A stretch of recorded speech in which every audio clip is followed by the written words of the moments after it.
capabilities of the sub and develop strategies to defeat this new generation of quiet, stealthy diesel-electric subs. The result of the 2 years of war games was an increased focus on America's seriously lagging anti-submarine warfare capabilities and the development of new tools, such as autonomous sub-hunting drone ships now in active duty service. With the threat of a possible conflict with China in the South China Sea, the U.S. Navy is no longer taking any chances in the realm of undersea warfare, and its traditional edge on anti-submarine warfare is once more being honed. Yet, just how vulnerable are big ships, such as modern supercarriers, to this new generation of small, stealthy diesel-electric subs? Well, even the best-equipped Navy in the world is going to have trouble dealing with submarines. It's notoriously difficult to locate and track submarines beneath the waves, and thus the best defense that a modern carrier has is to simply stay on the move at all times. An American supercarrier has a cruising speed of about 35 knots, which is approximately the top speed of most submarines. By staying on the move, the sub will have a very difficult time getting close enough to get a firing solution. It will have to burn up its fuel or energy reserve in order to keep up. For a nuclear-powered sub, this isn't a problem, but for a diesel-electric submarine, this poses a key issue, and is the reason why the U.S. Navy has always opted for nuclear power. Yet, a diesel-electric sub such as Cuban Goblin doesn't have to pack up with a carrier if it can instead simply wait for the threat. This might be tough for a country with a small submarine fleet such as Sweden in a real war, as aircraft carriers routinely make a rough course adjustment for just this reason. Yet, a large enough group of submarines could potentially spread out over enough area that the big carrier will eventually be moving in one of their directions. With its engines powered on and the rest of the fuel inside, a submarine is practically undetectable, and it can simply sit still and wait until it has a firing solution on the approaching carrier, fire off its torpedoes, and then quickly make its escape. Smaller submarines, such as the Gotland and its limited number of torpedo tubes and smaller warheads, are unlikely to destroy a big supercarrier, as they would be detected immediately on open fire and sunk themselves in return if they didn't flee as soon as their obstacle was involved. Yet, larger diesel-electric subs can carry more torpedo tubes and larger warheads, and pose a significant threat to surface ships. Not impossible to detect or defend from by any means, small, cheap diesel-electric submarines nevertheless pose a significant threat to any surface ship, and especially so when a navy has allowed its anti-submarine warfare training and capabilities full to atrophy. The date is 1943, and just a little under a year ago, the United States was rocked by a surprise attack against its most nice in the Pacific, Pearl Harbor. Many ships were destroyed or were seriously damaged. While the Japanese failed in their objective to destroy the U.S. Pacific carrier fleet, they did succeed in the U.S. Navy for the forces of knowledge, launched the submarines to a surface large enough to destroy the Japanese Navy.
What he finds is the opportunity to fight together are four Japanese cruisers lined up side by side next to each other. Makes me wanna bet it all for you. Which would be good intel to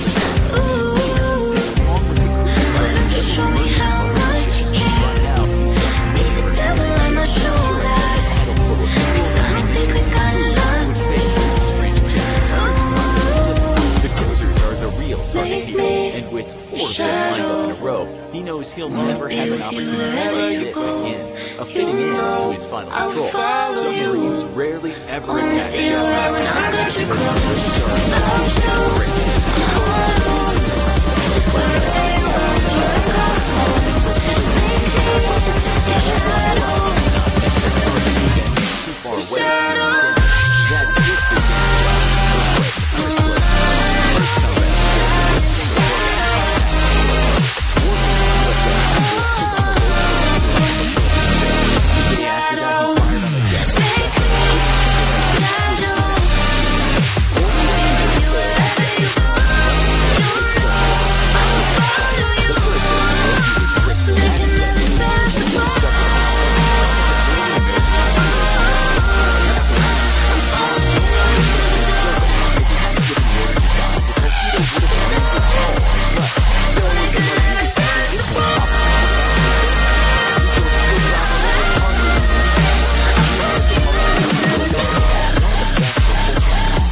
While this had worked perfectly in testing on the Great Lakes, anomalies around the equator and in the Pacific severely compromised the detector.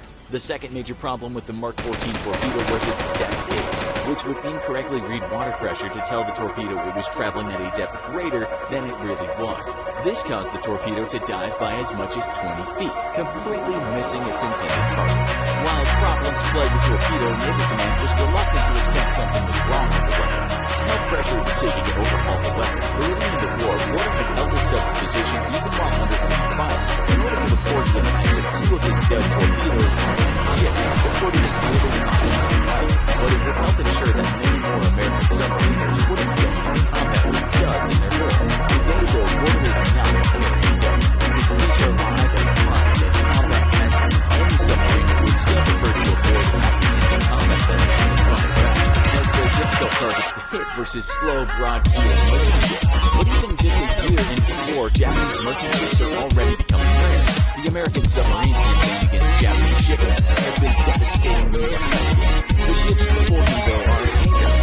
Surprised, there's not a single vessel on patrol looking out for American subs. Warder decides to take the opportunity, knowing he would be poking the hornet's nest, and that any one of those ships or the many Japanese destroyers nearby could blow him out of the water with a single depth charge. Warder lines up his attack against one of the cruisers and fires off 2 torpedoes. The fish runs straight and true, and through the periscope, Warder watches the line of bubbles speeding directly at the enemy ship. Moments later, there are 2 explosions on the ship's stern, 2 direct hits. The crew give an excited shout, and then quickly quiet back down as the ship immediately dives. Above the waves, the Japanese ships are coming to life, and already small patrol boats are looking for the intruding American sub. As the Sea Wolf slowly sneaks out of the small cove, ships above begin to drop depth charges. Warder orders the boat forward at low power. He doesn't want to risk accelerating and giving his position away to any sonar operators aboard the Japanese ships. This does mean that he's exposed to the deadly rain of depth charges for longer, though, and a few near misses shake the sub. Eventually, though, he manages to escape to open ocean and safety. Warder carefully considers his next move. There's a whole vessel full of torpedoes, and incredibly, the Japanese have still not dispersed their fleet. The 3 surviving cruisers remain, and after an initial flurry of activity, other Japanese destroyers seem to have resumed their normal patrol. The ships inside the cove are still incredibly vulnerable, probably figuring that no American submarine commander would be insane enough to risk his life a second time. For Warder, there's no option. He orders the men to rest. Tomorrow, when they're gone, they will return and strike once more. There are now more Japanese ships on the lookout for subs, but the defensive screen is still surprisingly light and easy to penetrate. Silently, the Sea Wolf slips into a comfortable range of under 1,000 yards, takes some time to line up a shot, and fires 2 more torpedoes. Another Japanese cruiser is struck, and this one too will sink. Warder orders the Sea Wolf to dive once more, and once more the Japanese fleet begins to saturate the area with depth charges. Then more ships this time, and more depth charges, before a second time the Seagull manages to avoid being destroyed and makes for the safety of the open ocean. 2 days, 2 Japanese combat ships destroyed. In just this short campaign, Order is already more successful than submarine captains over the course of multiple patrols. Sinking merchant ships is one thing, but sinking full-time combat ships is another issue, especially those on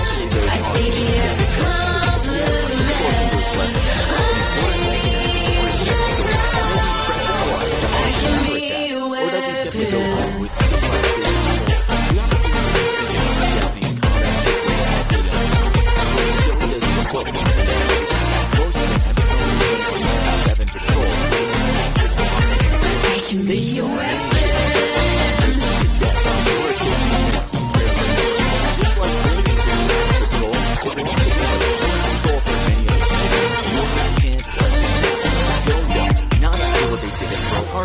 he decides to return and resume the hunt, determined to expend his last 2 torpedoes.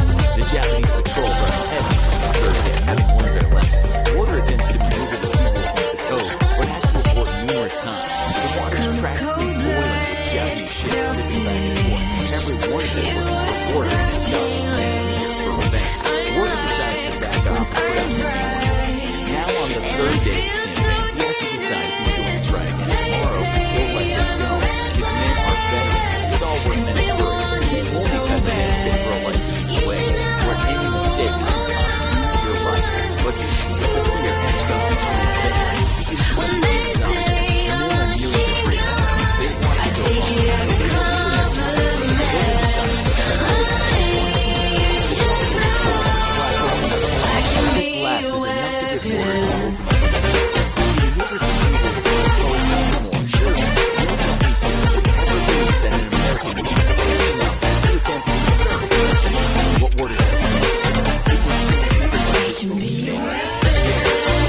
on. It's a long Japanese crew from its path. The flagship of the ship. Order has started. It's 30 minutes, slowly maneuvering in position.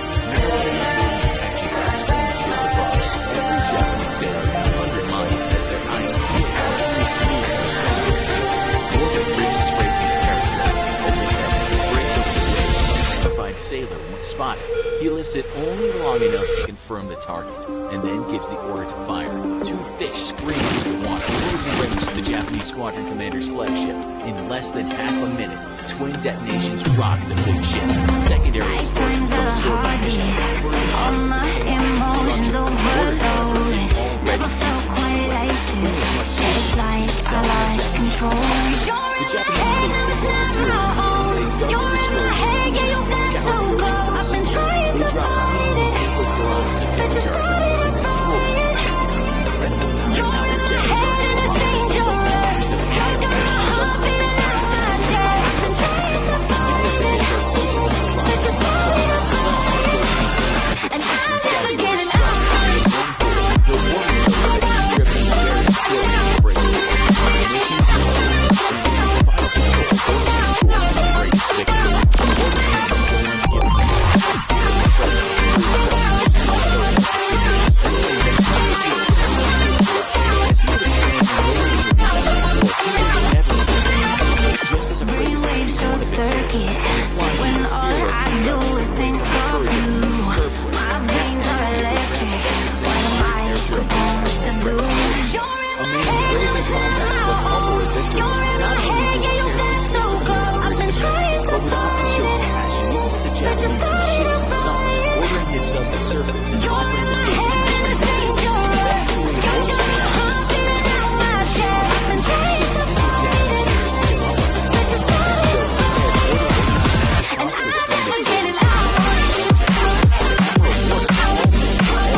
height of the Cold War, designed to take out large enemy ships or aircraft carriers. The Oscar II was powered by an OK-650 nuclear reactor, giving it 97,990 shipboard horsepower and a speed of up to 33 knots when fully submerged.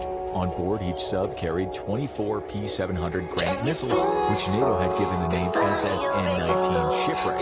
Shipwreck indeed. These things were 33 feet long, weighing 15,400 pounds, capable of Mach 1.6 speeds, with a range of 388 miles. I can feel it Carried conventional rushing through my veins. Love's the only drug I enough to turn any American ship into We've been dust. playing, These subs were a great hanging out with it, but we can light it up. I know that we can make it through the night, but I can feel it for you inside. But there won't be nothing tonight. For each senior officer, the crew, in fact, were peanuts if they paid it all, enjoying a gymnasium.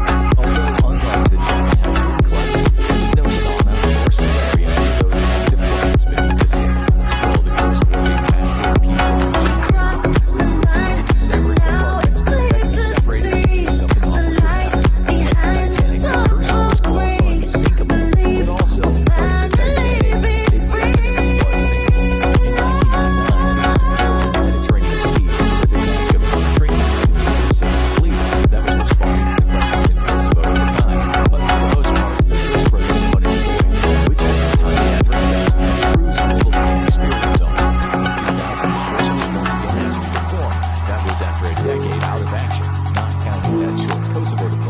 It was time to take part in a large-scale naval exercise, which the Russians named the Summer X Exercise, the biggest naval exercise for many years, costing The millions of silhouette dollars. cast upon your heart, Ships, turning every little lonely into disguise. Baby, it's our chance to make a start, so we can fly. The SS Toledo and the SS Memphis, along with U.S. surface ships and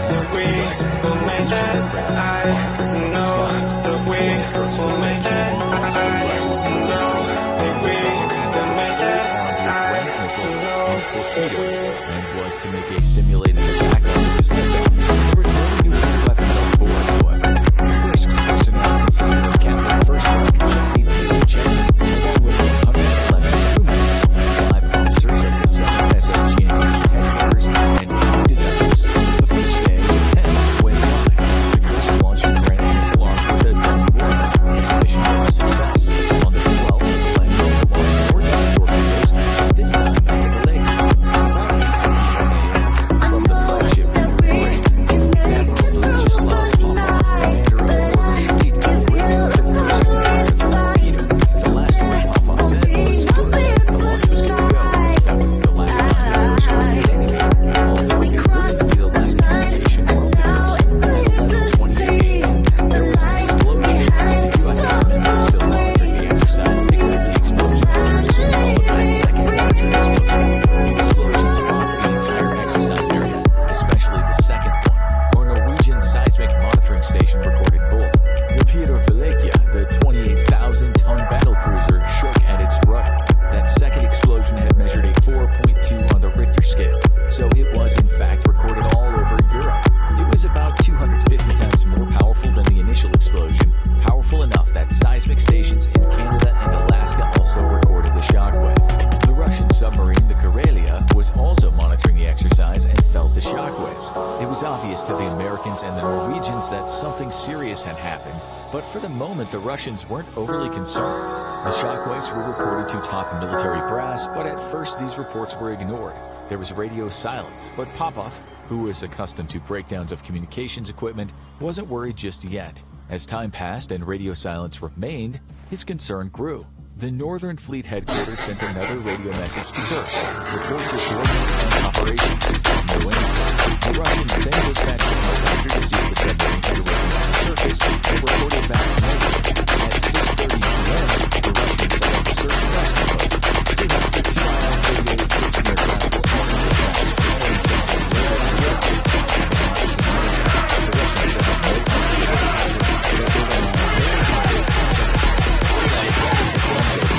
were on a very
was 7 p.m. Please evacuate. 8 kilograms of delicacy. This is not the drill. Cod liver in its own juice was issued to the online war room. Rescuers started Please watching evacuate. the videos.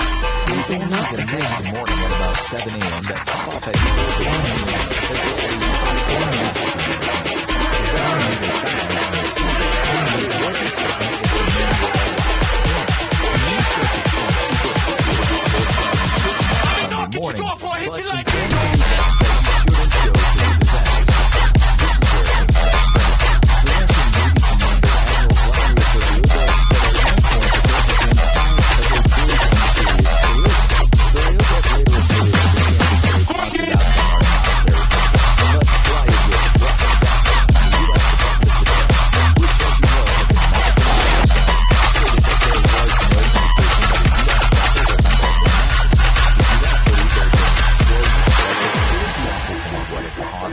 Even though the Russians knew this was now potentially a large-scale catastrophe, Popov spoke to the public that Sunday and called the mission a resounding success. He almost certainly knew the time that something resounding had the reports that followed the public heard that there had been some minor technical difficulties, but everyone on board is alive.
were still embracing the secrecy of the Cold War in the year 2000, yet the relatives of the crew heard nothing of this. The Russians said the Brits and Norwegians were making the job impossible.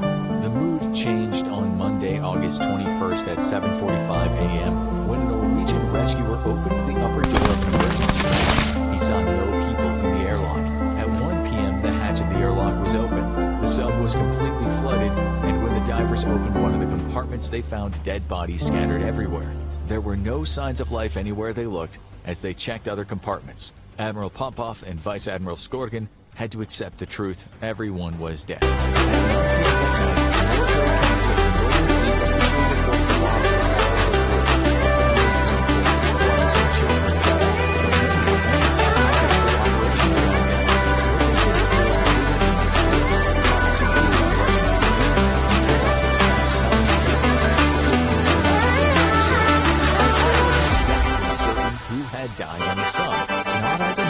been announced, although sneaky journalists flagged officials again, and soon the names appeared on TV. The Russian Federation asked Norway for further ethical removal of the sailors' bodies. The bodies of the dead were to be removed through 8 special holes that were made in the hull. Norway's state offshore company signed a contract for between $5 and $7 million. But this was not going to be the end of the operation.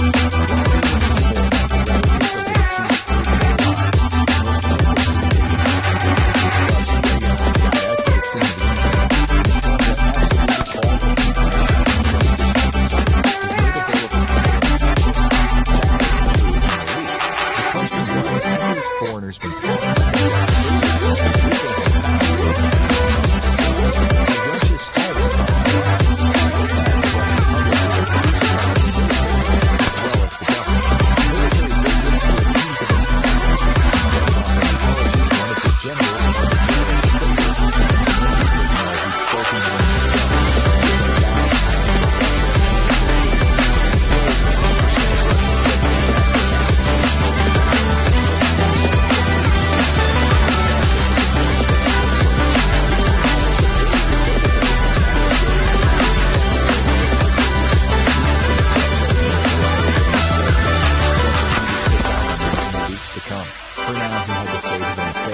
and he did that by offering what the U.S. reported was an unprecedented compensation package to a close relative of the deceased. This amounted to an apartment and 720,000 euros or $26,000. All of the dead were honored with the Order of Valor, while victims got other goodies such as free telephone services and breakfast. This was exceedingly generous, with the men were on about $600 a month.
The sub hitting a World War II-era mine. Russian officials clung to the collision theory. Some other officials wondered if NATO had struck the sub. And the odd armchair expert believed that a mass poisoning on board or a new secret Russian weapon hitting the submarine led to the disaster. Some even speculated that it was a UFO attack. It seemed Russia was going with the collision story at first. On August 24th, the Russian main office of military prosecutor started proceedings against whoever had caused the accident. This was according to a clause 263.3 of the Russian Criminal Code, right which now, related to you're violation listening of to all your music on shuffle mode railway, with a Spotify-free experience. Explore how to tune into your favorite playlists and albums in any order, and without hearing ad breaks with Spotify Premium. Proceedings were all under the hammer, so it suited them that a collision rather than equipment faults and their incompetence had killed those men. The worst thing about this investigation was that they led it, their own hand-picked team. Outside investigators were persona non grata. It was high stakes for President Putin, too, faced with what the Washington Post called the first major political crisis of his presidency. These were the days when the U.S. media actually liked Putin, a man some said that the U.S. could do business with. For Putin, only 4 months into his presidency, this was life or death.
Russian newspaper Izvestia wrote, "Lies and fear are the fears of the Russian authorities.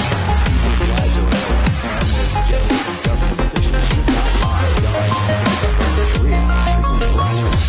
The officials even took flack for the Russian military. One good thing that's not, I would say, is being this is a performance for the whole world.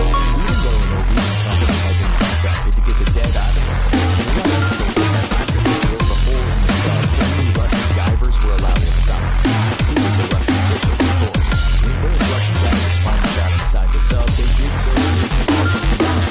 Although it was difficult to see what there was so much passion and want. The Russians grabbed the this didn't look like a collision.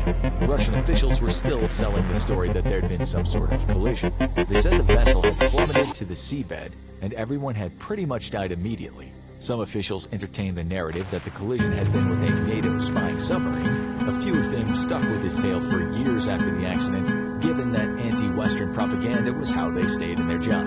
But once the Russian divers found 12 bodies in compartment 9, they knew this had been no collision and the instant death of everyone. Those brave men in the compartment had not died straight away. They made their way to that compartment. Into the night, the city lights are dancing, slowly falling apart. The shadows causing an outbreak. I'm wishing upon a star. This time I'm feeling stronger, and I know I can do better.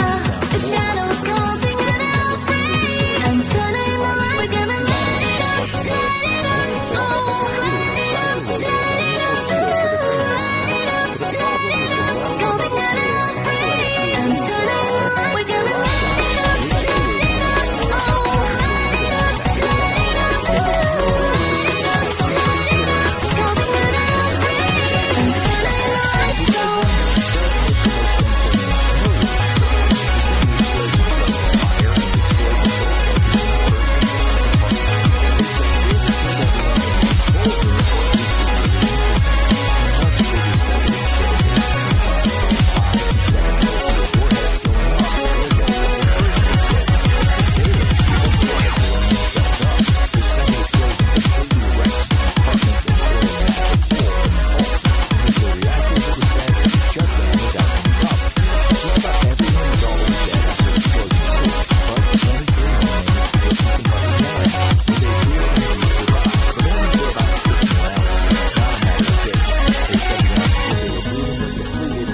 causing an outbreak.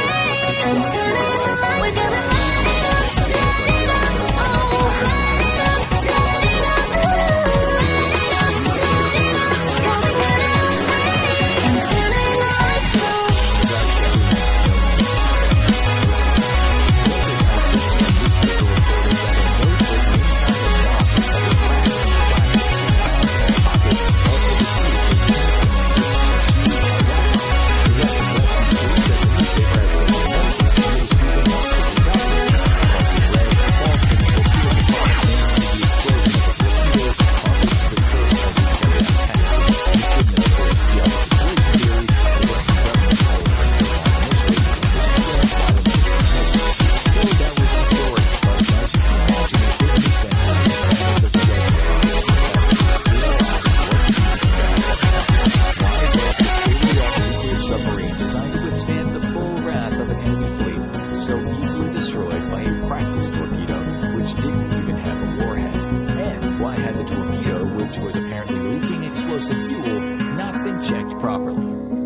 Russian fleet admitted that some mistakes had been made. It was time for the government shuffle. Putin transferred Popyov and the fleet commander chief of staff Mikhail Motsak.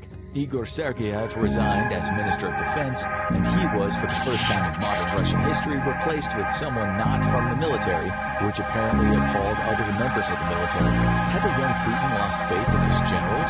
During these shuffles, Putin made a point of saying that the collision theory was not true. Another proponent of that theory, the deputy prime minister, Ilya Klebanov,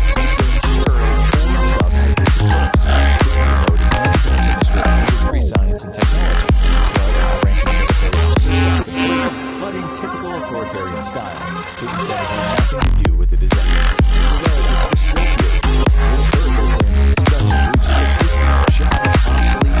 Maintained equipment, as well as negligent and mismanagement. Capsules on the Kursk, which evidently couldn't have been used.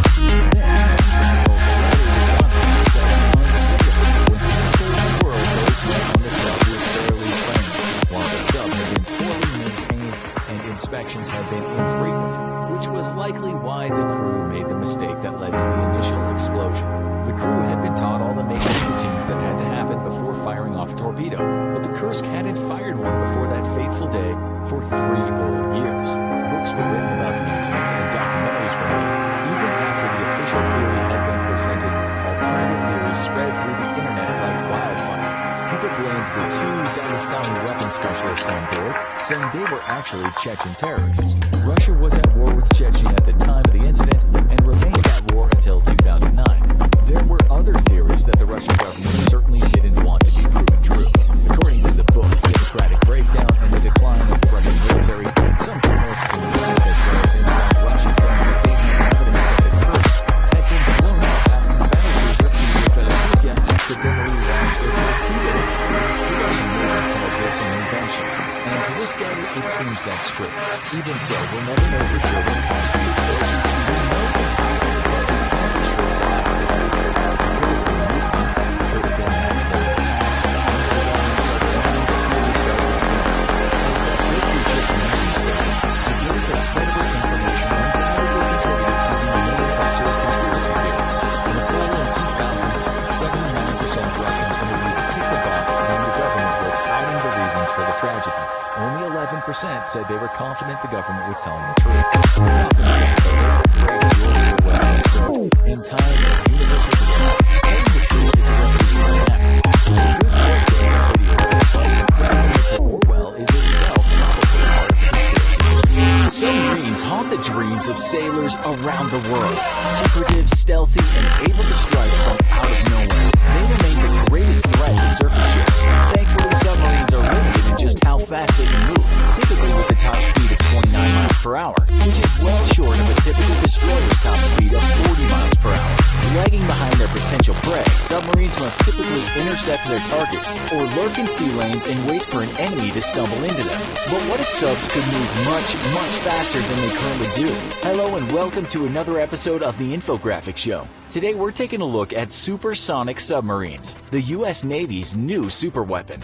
Moving underwater can be more difficult and energy intensive than cruising along the surface, thanks to the huge amount of drag that water exerts on a vessel. And denser water a submarine encounters, the deeper it dives. Thus, while speedboats can zip along the surface of the ocean at speeds of up to 90 miles per hour, anything traveling beneath the waves must exert exponentially larger amounts of energy to move as fast, something traditional submarines are incapable of doing. Yet, in June of this year, it was revealed that Chinese hackers had stolen sensitive data from a U.S. contractor that had been working on a top-secret program to develop a supersonic missile to be launched from a submarine. While the data was only sent to hidden nature and not classified, it did hint at a major avenue of research the U.S. was undertaking and hinted that the U.S. Navy was not just interested in supersonic missiles, but supersonic submarines as well.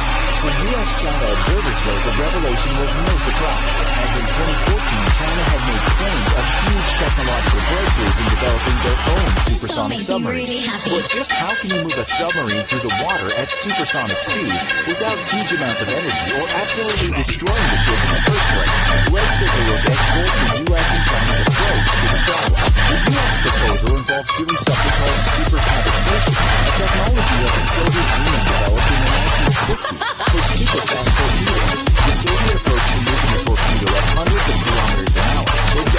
special segments of the nose cone of the torpedo filled with pressurized gas. That gas in turn is ejected at extremely high pressure and creates a bubble around the torpedo. A rocket motor, rather than a traditional propeller, then pushes the torpedo along. And since it's avoiding drag from the water, the torpedo can reach incredible speeds. The design was a success, but because of the need to maintain a gas bubble, the range of the torpedo was only a few miles. By scaling the technique up dramatically, the U.S. was able to clean an entire submarine in a gas bubble, and then use the powerful rocket motors to blast across the ocean at speeds faster than sound. The physics involved show that the concept could work, and already does at smaller torpedo scales. Yet so far, the U.S. has been unable to overcome several obstacles. One of those being the difficulty in maintaining the integrity of a large enough bubble around the submarine, and keeping it from pulsating dangerously. During current smaller scale tests, the bubble tended to expand and contract to such extremes that parts of the submarine model made frequent contact with water. At extreme speeds, that would be disastrous and could rip a submarine apart, or at the very least create so much friction that the submarine would go wildly off course. To overcome the problem, scientists are experimenting with moderating the rate of gas release at the tip of the submarine. China's approach to the problem uses traditional supercavitation techniques, with a new technique that involves spraying a special liquid membrane onto the vessel's hull to reduce its friction with the water. The vessel would gradually speed up with this membrane being constantly sprayed on it as it was blown away. Once hitting about 62 miles per hour, an air bubble could be formed and maintained. China's solution would entail the use of a synthetic lubricating surface to help the vessel slip through the water. It also provides a possible fix to one of the biggest practical challenges facing supercavitating vessels: how do you steer? Moving at such incredible speeds, if you were to extend a plane or control surface into the water, it would be immediately snapped off, and the force exerted might throw your submarine into a spin, which would lead to disaster.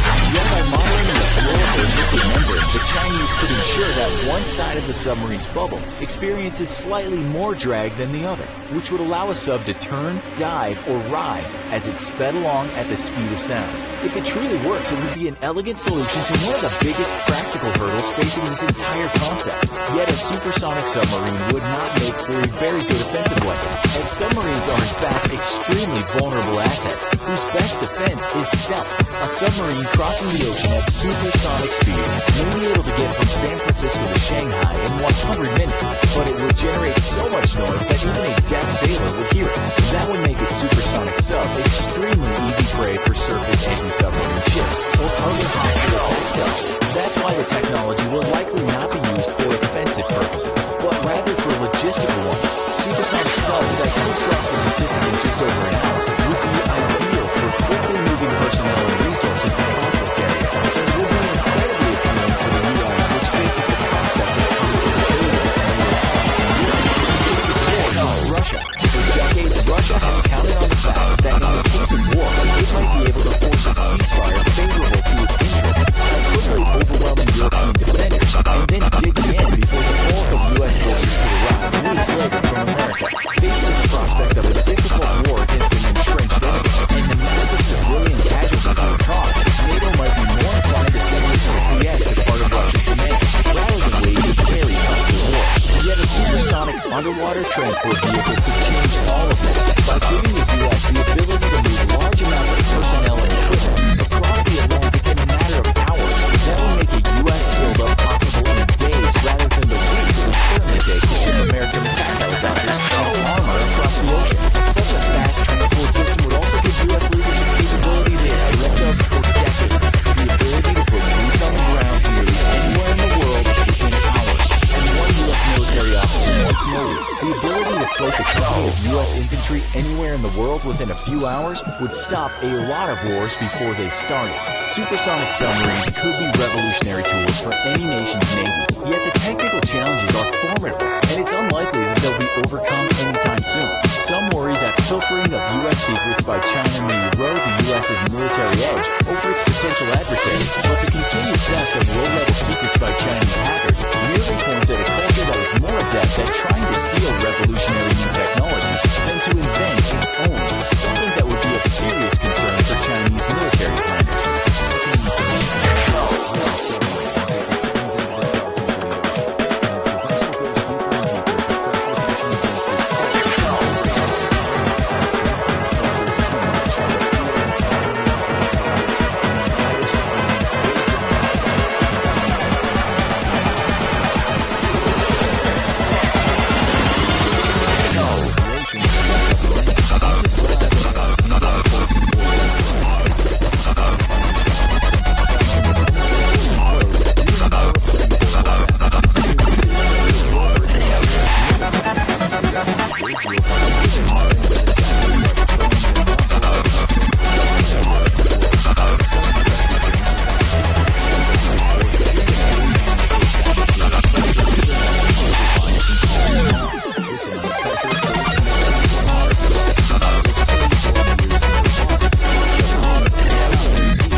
90 feet or 332 meters. Unfortunately, the pressure change is not a gradual one in a submarine that floats. Before we get into the gruesome details of death by submarine implosions, we need to understand what an implosion actually is, how a submarine keeps it from happening, and what can cause the catastrophic event. An implosion is the exact opposite of an explosion. When something explodes, a large amount of energy is released and moves in an outward direction from where the initial reaction occurred.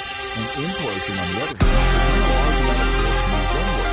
For example, when air or water pressure is further outside of the inside, such as in a submarine, the difference in pressure results in an inward force on the body container. This is because pressure and forces in the physical world constantly equilibrate. In order for this to happen, the pressure inside and outside the submarine needs to be the same.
This would be like having 4 one-gallon-sized tins of paint pushing on every square inch of your body. The fluids inside of you would still be able to push outward with the same amount of force, but as you descend even further, the pressure will eventually become too great, and your bones will begin to break. An Ohio-class nuclear submarine has an operational depth of 984 feet, or around 300 meters. However, these vessels can reach 1,640 feet, or 500 meters if circumstances call for it. Now let's assume you're on an Ohio-class sub at operational depth. The pressure pushing against the hull at 984 feet is 410 psi, or 30 times the pressure of the atmosphere pushing against you at sea level. If the hull gave under this pressure, 410 pounds or 186 kilograms of water would push inward on every inch of the sub's hull until it imploded. And the 1 atm on the inside of the vessel equalized with the 30 atm on the outside of the vessel. This would happen instantaneously and would crush pretty much anything inside the sub except for dense metals. However, for the adventurous, there are subs that can descend much deeper than the 300 meters below sea level. Recently, the Titan submersible was lost while heading to view the Titanic wreckage at the bottom of the Atlantic Ocean. Several submersibles have made this journey. The first crewed expedition was conducted in 1986 aboard the DSV Alvin. Alvin descended to a depth of approximately 12,500 feet, or 3,810 meters. This means that the pressure pushing inward on the vessel was about 5,600 psi, or 381 atm. A sudden catastrophic failure resulting in an implosion at this depth would leave very little but mangled pieces of the hull behind. This is what happened to Titan, which we'll look at later on. Interestingly, there are animals that have no problem surviving the crushing pressures deep in the ocean. For example, most whales can dive to extraordinary depths where the pressure would pulverize a human, and even some submersibles. Sperm whales descend over 7,000 feet or 2,134 meters below the ocean surface to hunt for giant squid. This means that their bodies experience over 3,100 psi of pressure, or approximately 213 atm, before surfacing for another breath of air. Whales are able to dive to extreme depths thanks to the flexibility of their bodies. Their ribs are surrounded by loose, flexible cartilage that allows the skeleton to safely collapse and expand as needed. This prevents the whale's bones from snapping. Human skeletons, on the other hand, cannot withstand anywhere near the amount of pressure a whale can. This is one of the reasons why we're limited to diving just a few hundred feet under the water. When the hull of a submarine fails, all of the water pressure that is pushing inward instantaneously equalizes as water fills the space where the hull once had been, destroying anything that can't withstand the massive and instantaneous pressure change, such as a human body. But what does this look like, and how painful would it be to be crushed in a submarine implosion? Before we answer these questions, let's figure out how a submarine works and how it's able to withstand the massive pressure of the depths of the ocean.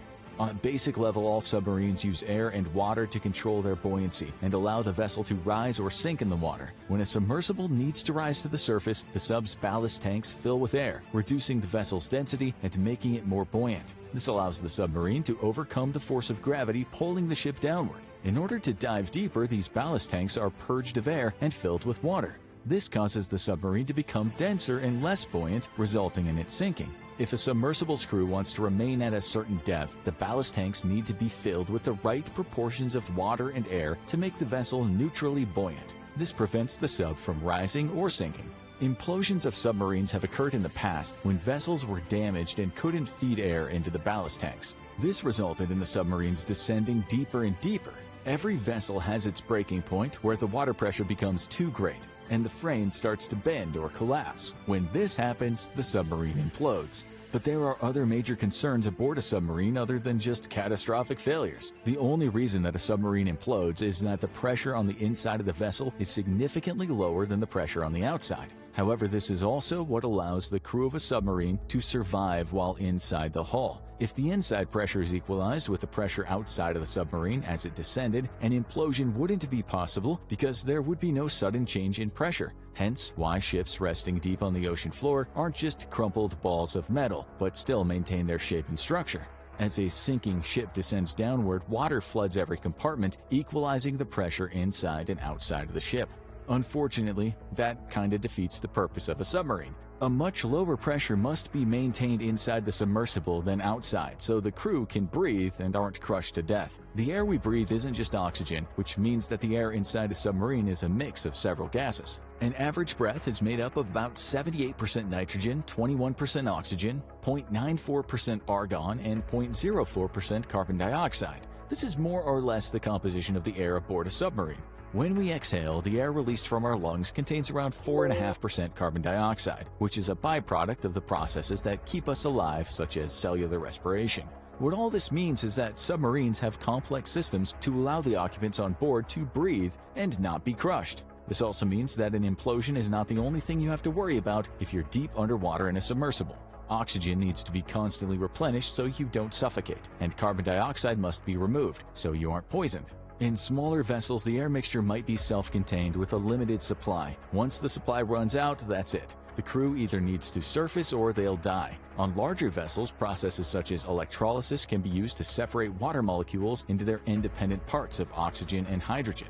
The oxygen generated this way can then be circulated through the vessel for the crew to breathe. This means that these types of vessels can stay underwater indefinitely. The only limitation is the amount of food it can hold to feed the crew. To remove carbon dioxide from the air, soda lime, which is made up of sodium hydroxide and calcium hydroxide,